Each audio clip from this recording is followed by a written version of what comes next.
هذا ثعبان عدى من تحتي.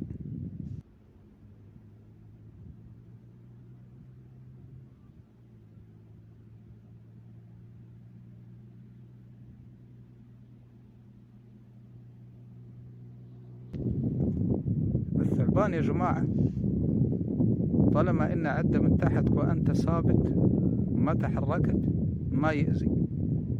لو حاولت تتحرك ممكن تدوس عليه فيضطر إنه يدافع عن نفسه فيأذيك.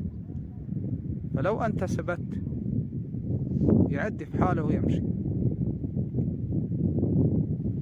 طبعا هذا بالنسبة للمخلوقات الصغيرة مثل الثعابين الصغيرة والآفات الصغيرة، ما تأذي إلا دفاعا عن نفسها فقط لا غير، أو أنت دست عليها